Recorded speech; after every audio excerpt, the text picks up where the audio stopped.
नमस्कार, मैं हूं श्रद्धा। आप देख रहे न्यूज 18 मध्य प्रदेश छत्तीसगढ़। न्यूज 18 की खबर का एक और बड़ा असर। आम अपराधी की तरह प्यारे मियां को पहनाई हथकड़ी। पुलिस ने आरोपी प्यारे मियां को अब हथकड़ी पहना दी है। न्यूज 18 ने वीआईपी ट्रीटमेंट को लेकर सवाल उठाए थे। न्यूज 18 ने पुलिस की भूमिका पर भी सवाल उठाए थे। आपको बता दें कि जब कल कोर्ट में पेशी के लिए प्यारे मियां को ले जाया जा रहा था, तब भी उसने हथकड़ी नहीं पहनी हुई थी, लेकिन आज अब आम आरोपी की तरह उसको हथकड़ी पहनाई गई है। न्यूज 18 ने यह सवाल बहुत ही प्रमुखता से उठाया था कि आखिर वीआईपी ट्रीटमेंट क्यों दिया जा रहा है, और पुलिस की भूमिका पर भी इसके अलावा सवाल। साजिश तो इतना बड़ा, इतने से मामले को इतना बड़ा होता है कहीं? किसकी शादी से क्या लगती है आपको? ये तो आप लोग थोड़ा सा मालूमात करो। कोई बड़े लोग शामिल है इसमें? क्या कितने बड़े लोग हैं? कितने बड़े लोग शामिल?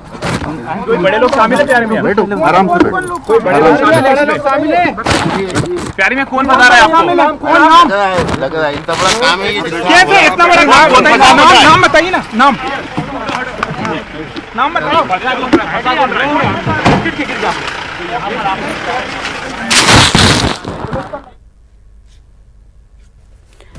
तो प्यारे मियां को अब हथकड़ी पहनाई गई है।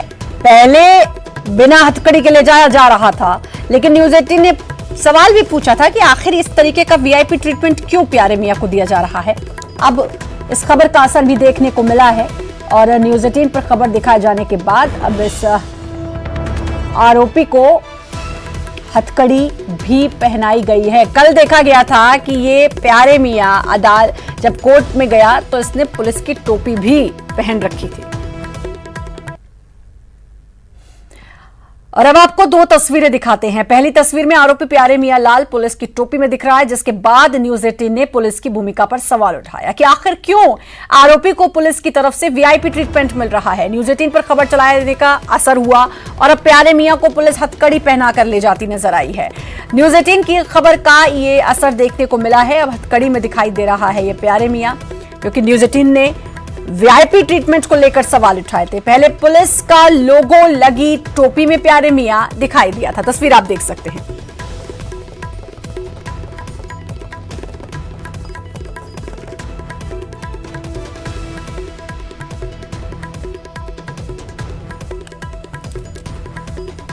तो प्यारे मियां, ये कल की तस्वीर है जब कोर्ट में पहुंचा, तो ये देखिए पुलिस की टोपी लगा रखी है। मतलब इतना फ्रेंडली था क्या ये पुलिस से ये आरोपी, और क्या ये वीआईपी ट्रीटमेंट उसे क्यों? हथकड़ी भी नहीं लगाई हुई थी। अब जब न्यूज 18 ने ये सवाल उठाया तो उसके बाद अब थोड़ी कड़ाई बढ़ती गई है। हथकड़ी में नजर आया है ये आरोपी। तस्वीर भी आप देख सकते हैं, एक तस्वीर कल की, एक आज की। न्यूज 18 के सवाल उठाने के बाद तस्वीर बदली है।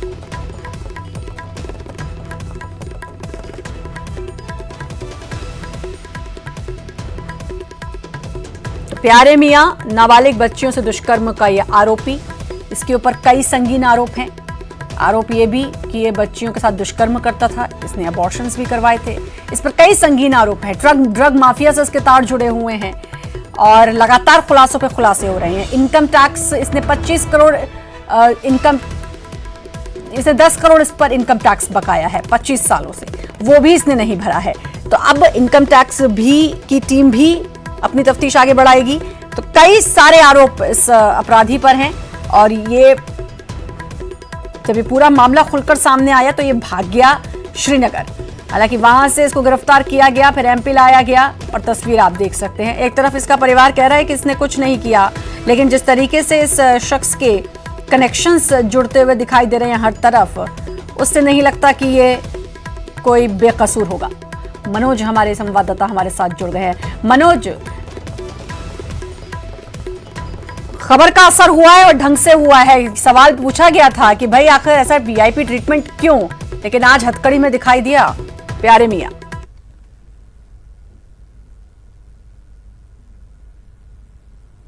मनोज, सुन पा रहे हैं मुझे?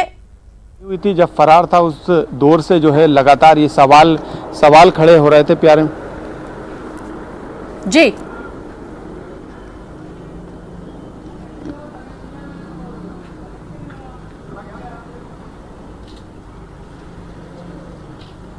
जी मनोज।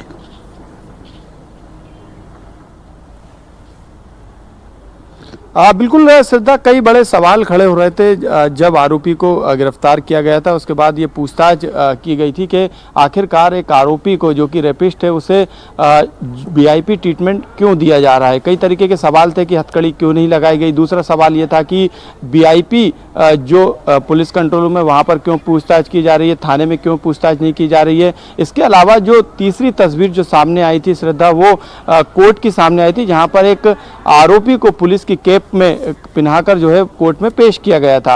हालांकि आज जो तस्वीर सामने आई है वो काफ़ी कड़ी तस्वीर जिसे हम कह सकते हैं। पुलिस ने सख्ती बरती और जो वीआईपी ट्रीटमेंट का आरोप लगाया जा रहा था और लगातार जो सवाल उठ रहे थे उस पर विराम लगाने का काम किया। हालांकि अभी कई और सवाल हैं जो पुलिस की भूमिका पर उठ रहे हैं।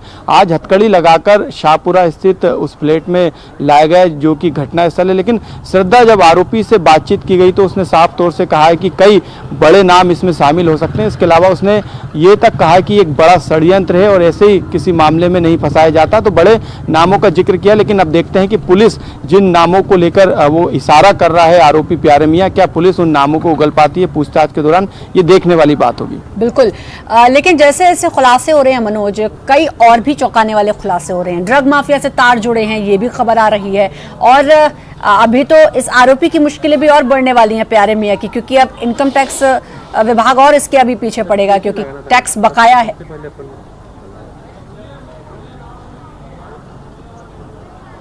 आज बिल्कुल कई नामों का जिक्र किया जा रहा था, लेकिन ये बात कही जा रही थी कि जब पूछताछ की जाएगी तो पूछताछ में हो सकता है कि उन नामों को पुलिस उजागर करे, लेकिन अभी तक की पूछताछ में एक भी नाम सामने नहीं आया। हालांकि उसके जो मदद करने वाले जो आरोपी थे उन्हें गिरफ्तार करने का काम पुलिस ने किया, लेकिन दूसरी तरफ जिन बड़े नामों का जिक्र किया जा रहा था कि लड़कियों को पेश करता था ये आरोपी उन बड़े रसूखदारों के सामने, उन नामों का खुलासा अभी नहीं हो पाया। यही कारण है कि राष्ट्रीय बाल आयोग ने पुलिस को चिट्ठी लिखी और करीब 10 दिन का उन्हें समय दिया है कि जो कॉल डिटेल है आरोपी की उसकी जांच पड़ताल की जाए, क्योंकि हो सकता है कि कई पीड़िता उस कॉल डिटेल के अनुसार सामने आ सके। इसके अलावा जो मिलीभगत के आरोप लग रहे थे वो मिलीभगत के आरोप भी इस कॉल डिटेल से साफ हो जाए, लेकिन अभी भी कई ऐसे नाम हैं जिनका बातचीत के दौरान जिक्र नामों का खुलासे का नहीं किया, लेकिन इस और इशारे प्यारे मियां ने किया है कि कई बड़े नाम हो सकते हैं और एक बड़ा षड्यंत्र है। गब्बू पारदी का नाम भी सामने आया है, इससे भी आरोपी के कनेक्शंस हैं। इसके अलावा जो आप बता रहे हैं कि कई और भी नाम हैं जिनसे आरोपी का कनेक्शन है, यानी कि ये तो तय है मनोज कि ये खेल कुछ बड़ा चल रहा था और अब जब ये आरोपी गिरफ्त में है तो अब धीरे धीरे ये खुलासे होंगे।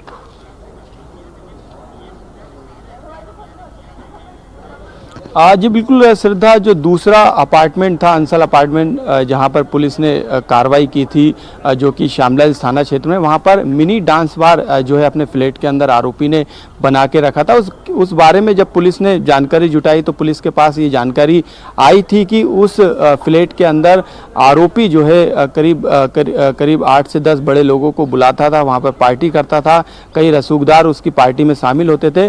भोपाल, इंदौर के अलावा दूसरे जिलों से लड़कियों को वहां पर बुलाया जाता है, लेकिन अभी उस दिशा में उस एंगल पे शायद पुलिस की जांच नहीं है। अभी पूरा फोकस जो है पुलिस का वो नाबालिग बच्चियों से रेप के मामले में। अभी बच्चियों के बयान हो चुके हैं, तमाम तरीके की कार्रवाई पुलिस के द्वारा की जा रही है, लेकिन अभी भी बड़ी मछलियां जो हैं बची हुई है पुलिस की जांच से। बिल्कुल, अभी भी बहुत सारी मछलियां हैं जो पुलिस की जांच से बची हुई हैं। खैर, अगर पुलिस अच्छे से इससे पूरी तफ्तीश करे तो जाहिर सी बात है कि ये कुछ ना कुछ राज तो उगलेगा और काफ़ी राज उगलने शुरू भी करती हैं। बहुत बहुत शुक्रिया आपका मनोज तमाम जानकारी देने के लिए। और प्यारे मियां के तार ड्रग माफिया से जुड़े। मंदसौर नीमच के ड्रग तस्कर बाबू बिलौद से इसके संबंध थे। गांधी सागर डैम के मछली ठेके में प्यारे और बाबू पार्टनर थे। आरोपी अनस, स्वीटी, तीसरा आरोपी को जेल भेजा जाएगा और प्यारे मियां के ड्राइवर अनस के भाई पर भी अब शिकंजा कसेगा।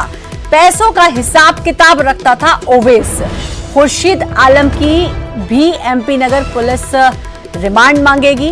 फर्जी पत्रकार पास बनवाकर वल्लभ भवन जाता था खुर्शीद ने प्यारे मियां की आष्टा से फरार होने में मदद भी की थी। 2 दिन में प्यारे का मेडिकल नहीं हो पाया है, तो एक ये भी खबर है कि 2 दिन में मेडिकल नहीं हो पाया है। दूसरा, कई लोग इसके साथ जुड़े हुए थे। एक तो इसके ड्रग तस्कर से, ड्रग माफिया से भी इसके तार जुड़े हुए हैं और बाबू बिलौद से इसके संबंध थे। गांधी सागर डैम के मछली ठेके में ये यानी कि प्यारे मियां और बाबू पार्टनर थे। आरोपी अनस स्वीटी और तीसरा जो आरोपी है उनको जेल भेजा जाएगा। प्यारे मियां के ड्राइवर अनस पर भी शिकंजा कसेगा। ओवैस खुर्शीद आलम ओवैस पूरा पैसों का हिसाब करता था। खुर्शीद आलम भी एमपी नगर पुलिस अब रिमांड मांगेगी। फर्जी पत्रकार का पास बनवाकर वल्लभ भवन जाता था खुर्शीद। पार्टनरशिप वगैरह उसके पेपर्स वगैरह इकट्ठे कर रहे हैं और जो पता कर रहे हैं कि अगर उसमें कोई कुछ ऐसी चीज़ आती है सामने जो कि किसी अनटूवर्ड किसी एक्टिविटी को केंद्रित करती तो उसको बिल्कुल करना है। इसका इन्वॉल्वमेंट है कि शुरू से ही जो उनका केयर टेकर टाइप का रहा है, तो जो है मतलब उनकी जितनी भी गतिविधियाँ रही हैं उसके बारे में जो है उसको जानकारी रही है, तो उसको जो रिमांड में उससे जो फाइनल पॉइंट्स है उसको पूछताछ करेंगे किस तरह से क्या करते थे, ताकि अपने को और जानकारी। थाना एमपी नगर में 420 का प्रकरण पंजीबद्ध हुआ है इसके विरुद्ध, और वो बेसिकली 420 का प्रकरण हुआ है। इनकी जो फरियादी हैं इनकी पत्नी है, जिनके विरुद्ध जिनके आवेदन पे अपराध पंजीबद्ध हुआ है, और अपना प्रयास है कि उसमें जो है अगर किसी भी अनैतिक गतिविधि में ये बंदा शामिल था या और भी किसी तरह की फोर्जरी करता था तो उसमें जो है उसके बारे में और जानकारी इकट्ठा कराएंगे। ये थे डीआईजी इरशाद वली और वक्त एक छोटा सा ब्रेक का है, जल्द हाजिर।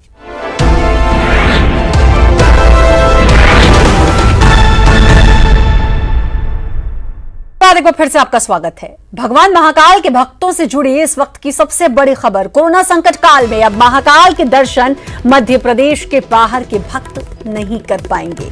कोरोना के बढ़ते संक्रमण को देखते हुए ये फैसला मंदिर प्रबंधन की ओर से लिया गया है। वहीं बाहर से आने वाले भक्तों को मंदिर में प्रवेश नहीं मिलेगा। लिहाजा मंदिर प्रबंधन के फैसले के मुताबिक अब सिर्फ मध्य प्रदेश के निवासी ही कोरोना संकट काल में बाबा के दर्शन कर पाएंगे।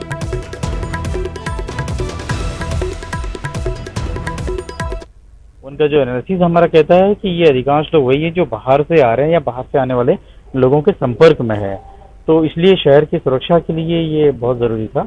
महाकाल मंदिर प्रबंध समिति ने आज ये निर्णय लिया है कि जो मध्य प्रदेश से बाहर के श्रद्धालु हैं अभी उनके लिए हम दर्शन प्रतिबंधित कर रहे हैं। जो ऑनलाइन मोबाइल ऐप के जरिए हम बुकिंग कराते थे तो उसमें हम एक संदेश डाल रहे हैं उन लोगों के लिए कि कृपया करके अभी आप बुकिंग ना करें जो मध्य प्रदेश से।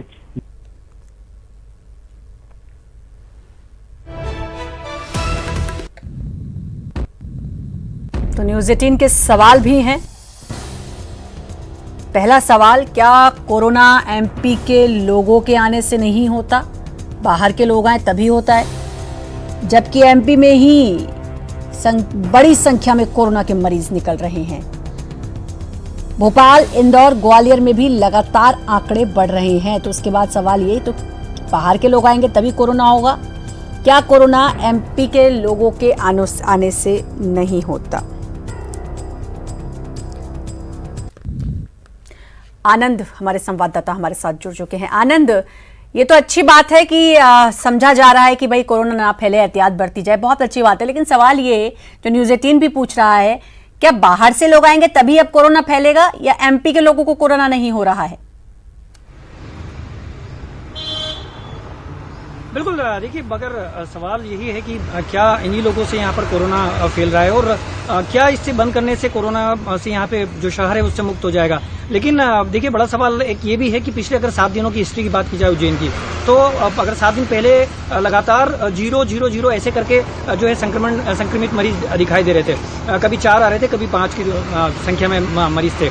लेकिन पिछले 4 या 5 दिनों की बात की जाए तो 15, 12, 17 ऐसे मरीज उज्जैन में देखने को मिल रहे हैं। तो लगातार जो है प्रशासन अपनी तरफ से कवायद कर रहा है, लगातार प्रयास कर रहा है कि जो है कोरोना की जो संक्रमित मरीज है उनको रोका जाए। लेकिन अगर इनका इतिहास देखें तो पिछले 1 हफ्ते का अगर बात करें तो जापान से ही एक बच्ची के कारण यहाँ पर कोरोना मिला है, मुंबई से आए 2 लोगों को यहाँ पर कोरोना मिला है, दिल्ली से आए कुछ लोगों को भी संक्रमित मिले हैं। तो ऐसे में प्रशासन अपनी ओर से सब कुछ सावधानियां बरत रहा है और उनका यही मानना है संभवतः कि शायद जो बाहर से लोग आ रहे हैं वो ज्यादा संक्रमित हो रहे हैं यहाँ पर आने के बाद, और इसी को लेकर शायद ये आज कदम उठाया गया। फिलहाल भोले के वो भक्त जो मध्य प्रदेश के बाहर रहते हैं वो जरूर इस बात को लेकर निराशा उनमें आ गई होगी, क्योंकि वो भी मंदिर में आना चाहते हैं, बाबा महाकाल के दर्शन करना चाहते हैं। लेकिन मंदिर प्रबंध समिति ने जिस तरह का आज निर्णय लिया है वही लोग जरूर आज निराश दिखाई दे रहे हैं। जी बहुत बहुत शुक्रिया आपका आनंद, तमाम जानकारी देने के लिए। आगे बढ़ेंगे। राम जन्मभूमि तीर्थ क्षेत्र ट्रस्ट की बैठक खत्म, सूत्रों के हवाले से खबर। 5 अगस्त को हो सकती है राम मंदिर के शिलान्यास की तारीख, और अब ये बैठक खत्म हो चुकी है। राम जन्मभूमि तीर्थ क्षेत्र ट्रस्ट की बैठक थी जो अब खत्म हो चुकी है, सूत्रों के हवाले से खबर आ रही है। 5 अगस्त हो सकती है राम मंदिर के शिलान्यास की तारीख। तो अभी तक तो यही खबर है कि 5 अगस्त हो सकती है।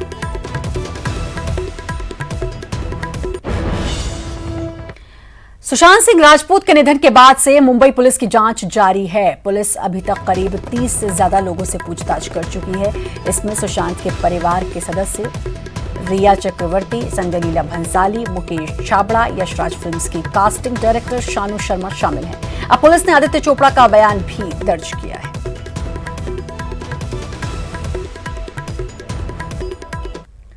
कोरबा के कटघोरा वन मंडल में अवैध कटाई करते बीट गार्ड ने रेंजर सहित डिप्टी रेंजर और 11 मजदूरों को रंगे हाथों पकड़ लिया, जिसके बाद वन अधिनियम के तहत सभी पर मामला बना। दरअसल पूरा मामला बाकी मोगरा स्थित हल्दीबाड़ी बीट का है। यहां कटघोरा परिक्षेत्र के रेंजर मृत्युंजय सिंह द्वारा 16 जुलाई को हल्दीबाड़ी स्थित बांसबाड़ी में 353 नग बांस की कटाई करवा दी गई। बिना किसी वैधानिक आदेश के बांस की कटाई किए जाने को लेकर बीट गार्ड को गुस्सा आ गया, लेकिन लिखित आदेश मांगे जाने पर ranger Mrityunjay Singh beat guard को कुछ भी नहीं दिखा सके। बस फिर क्या था, बीट गार्ड ने रेंजर मृत्युंजय सिंह को भी अवैध बांस कटाई करने का आरोपी बना दिया। पंचनामा में हस्ताक्षर करने को लेकर बीट गार्ड और रेंजर के बीच जमकर तू-तू में हो गई। प्योर फार्मर तुरंत ये देखिए, आपका पढ़े लिखे नहीं हो, बेवकूफ हो गए। क्या लिखा है देखो, आरक्षित वन है तो धारा 4 में अनुसूचित एवं धारा 5 के अधीन प्रतिबंध में नई वन क्षेत्र में नई कटाई सफाई नहीं करना है, प्रतिबंधित है। धारा 52 के तहत जब्ती बनाना है, धारा 52 के तहत जब्ती बना रहा हूँ। 26(1) के तहत कार्रवाई होगा 1 वर्ष और 15,000 जुर्माना, या दोनों जमानती धारा है, छूट जाओ। आपको बोल रहे हैं आप जो भी आप अपराधियों दस्तखत करेंगे कि नहीं ये बताइए कि लीड डेडलाइन से वीडियो बनाइए, नहीं करेंगे दस्तखत कसनिया डिपो में उसको परिवहन कराइए। करा तो रहा हूँ मैं, वही कर प्रोसीजर में करूंगा ना मैं, प्रोसीजर में कर रहा हूँ ना मैं। आप वन अपराध दर्ज कर लीजिए, जो दर्ज कर लिया हूँ मैं। आप दस्तखत लिख दो, विशेष विरोध में दस्तखत करने से इनकार किया गया इनके द्वारा करते हैं। आप जो कर रहे हैं आप कर सकते हैं। उसका अपना काटिंग चालान काटिए और डिपो परिवहन कराइए। आप यहीं पे आप जो भी गलत हो उसका अपना दर्ज करिए। तो जब्ती नामा में दस्तखत करने के लिए बोल रहा हूँ आपको, गलत आपसे जब्त किया हूँ मैं सब चीज। आप वही बोल रहा हूँ ना, आप जो कर रहे हैं आप करिए ना, मतलब ये बोल रहा हूँ। तो दस्तखत तो करिए ना, इसी वही तो कर रहा हूँ। अपने डिप्टी साहब को पेश दीजिए। अरे वो अभी डिप्टी नहीं है, अपराधी है भाई। अभी अब रेंजर नहीं हो मेरे, अभी ये मौके पे अपराधी हो आप लोग, नहीं समझ क्यों रहे हो बात को। हाँ अभी नहीं हो मेरे रेंजर, अब वो होंगे जो होंगे, वो ऑफिस में देखूंगा रेंजर और डिप्टी को, उनके सर्किल में देखूंगा। यहाँ अपराधियों मौका स्थिति में आप, ये आपके लेबर का पूरा बयान है। उधर भी वीडियो पर बताइए, जिनके आदेश में सब हो रहा है रिजर्व फॉरेस्ट में, आप बात क्या कर रहे हो। आप खुद को जैसे 3 स्टार लगा लियो यार, आप समझ नहीं आता। चलिए दस्तखत करिए, अपराधी बयान में भी लूंगा दस्तखत आपसे, आपका बयान लिखूंगा। चलिए करिए, नहीं समझ में आ रहा। अरे सामने हो जाए दस्तखत, करो करो, चलो हो जाएगा। दखल की चिंता कर रहे हैं मतलब। चलो ठीक है, मैं करवा रहा हूँ और अपराधी बयान भी लिखूंगा। आप लोग बयान लिखिए। चलिए ला कार्बन ला दो बाकू, इसको संभाल के रख। गुना में कीटनाशक चोरी के आरोप में युवक की लोगों ने जमकर पिटाई की। इतना ही नहीं, युवक के गले में फंदा डालकर घसीटा गया। पुरानी गल्ला मंडी में कथित चोरी के आरोप में लोगों ने युवक के साथ बर्बरता की। पुलिस पूरे मामले की जांच में जुट गई है।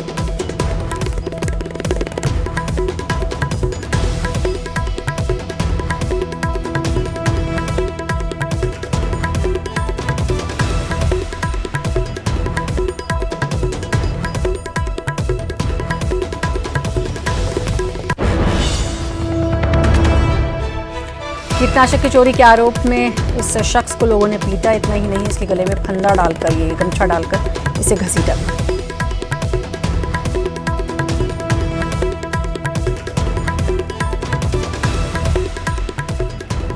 सागर के माउथॉन हाईवे के किनारे लोगों को सांप का जोड़ा नजर आया। जैसे ही लोगों को ये खबर मिली 2 सांप खेतों के पास अटखेलियां कर रहे हैं, वैसे ही बड़ी संख्या में स्थानीय लोग मौके पर पहुंचने लगे और सांपों का वीडियो बनाने लगे।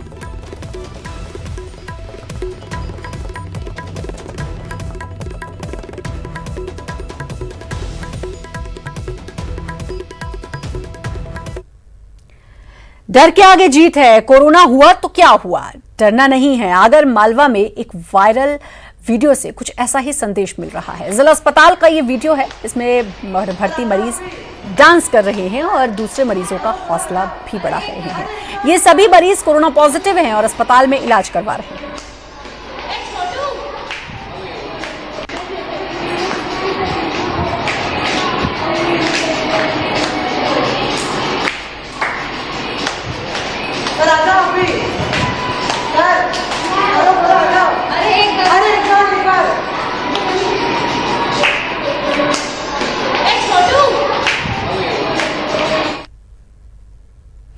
और इसी के साथ फिलहाल इस बुलेटिन में इतना ही। बाकी खबरों के लिए लगातार बने रहिए न्यूज़ 18 मध्य प्रदेश छत्तीसगढ़ के साथ।